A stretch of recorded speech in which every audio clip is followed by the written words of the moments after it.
Yo, how's it going? It's me, Arctic. Today's video we're going to be going over a complete weapons guide for Sara, and now this is going to cover weapons for both the support build for Sara and also the DPS build for her as well. Basically, we want to prioritize base attack for the support capabilities, and we can also use different weapons if we are going to choose the more DPS route for this character. But if you guys are new to the channel, remember to subscribe. I am trying to get to 3.5k subscribers. We're making some pretty good progress as of recently. I just recently hit 3,000 subscribers. Anyway, let's get back to the video. The Alley Hunter is a bow that is going to be pretty good on Sara. Pretty good, I will say.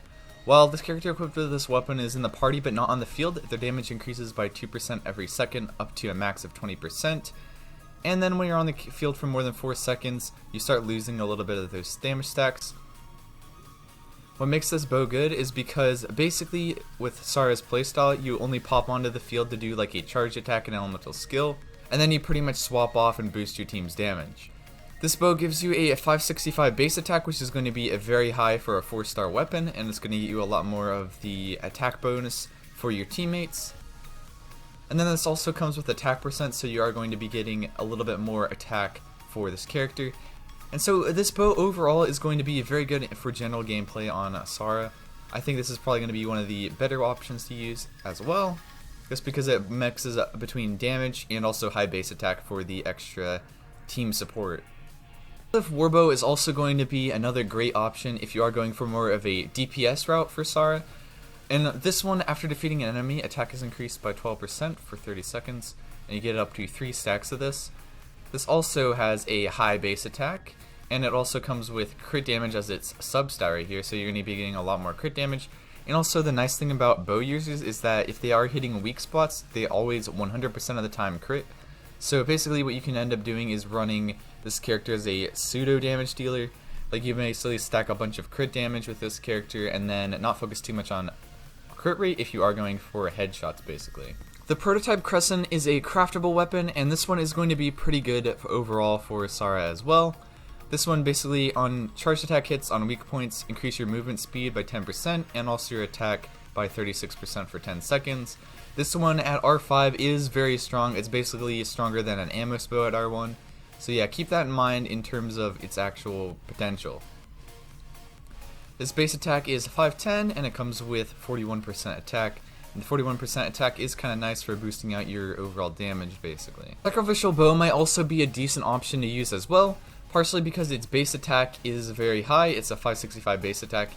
This does come with some energy recharge, and then also when your elemental skill hits opponents, it has a 40% chance to reset its cooldown. So basically what you can end up doing is using your elemental skill and then firing off a charge shot, getting the crow feather, and then picking up the crow feather, activating your skill again, if it did reset. And you're basically going to be able to cycle your crow feather buff a little bit more often. So overall, this one's going to be very good for support. The Viridescent Hunt is a good overall weapon. It basically, on normal and aim shots attacks, create a 50% chance to create a cyclone, which will continuously attract opponents, dealing 40% of attack as damage. Since Sara does have quite a bit of a decent amount of attack, basically with her base stats and also ascension stat, yeah, this weapon is going to be pretty decent. It does come with crit rate, which is basically going to allow you to crit more often with like your skills and burst basically, or your arrows if you are doing arrows and you miss like a crit spot, something like that. Yeah, this weapon overall is pretty good. The Hamayumi is a new bow weapon. This is the new craftable one. It increases your normal attack damage by 16%, and you also get charge attack 12% damage increase.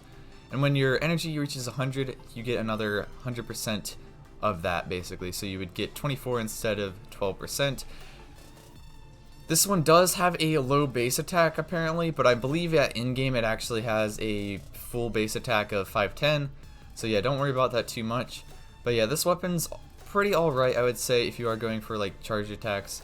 Yeah, this weapon can work just fine. Skyward Harp is a weapon that I don't think works the best on her. However, basically what this weapon does is it gives you some crit rate as its ascension stat. It increases your crit damage by 20, and hits have a 60% chance to inflict a small AoE attack, dealing physical damage every 4 seconds. This one's really nice because of its high base stats. It goes up to 674 base attack and you get some crit rate. So yeah, this one is a pretty decent option if you do have one of these. It is definitely going to be pretty good. Not necessarily very good for specifics though. Since Sara does focus on her charge attacks quite a bit, at least in terms of setting up her abilities, Amos Bow could work pretty good because this increases your normal and charge attack damage by 12%, and it's also based on distance with how much damage bonus you get. So if you are a little bit further back from enemies, or like you can use this to start an engagement and basically get the crow feather onto the enemy, and then go up towards it with melee characters and pick up the crow feather and basically boost your attack. So overall, I think this weapon will end up being pretty good. And last but not least, the Thundering Pulse is one of the new weapons that's going to be on Yoimiya's weapon banner. And this one is going to be relatively decent, I would say. It increases your attack by 20% and grants the Might of Thunder emblem, which stacks at 1, 2, and 3 levels. The Thunder emblem increases normal attack damage by up to 40%. So not necessarily the best on Sara. However, just the base stats on this and its crit damage ascension is a pretty good thing to have. But other than that, that is it for the weapons for this character. I will be doing a build guide in the future as well if you guys want some more information about this character. If not, feel free to leave a comment in the comments below. Basically, just asking me whatever questions you guys have. I will try to respond to as many of them as possible. But anyway, it's been me, Arctic. I will see you guys next time. Farewell.